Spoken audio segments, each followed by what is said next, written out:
अभिनेत्री सोनाक्षी सिन्हानं पर्यावरण कार्यकर्ते सोनम वांगचुक यांच्या उपोषणाला पाठिंबा दिला।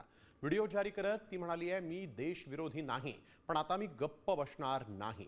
वांगचुक मुलाच्या भविष्यासाठी उपाशी असताना सरकार दुर्लक्ष करत असल्याबद्दल तिनं तीव्र नाराजी व्यक्त केली। वांगचुक यांना काही झाल्यास जबाबदार कोण, असा थेट सवाल करत तिनं तातडीनं या संदर्भात चर्चेची मागणी केली आहे। हम सब उन्हें जानते हैं।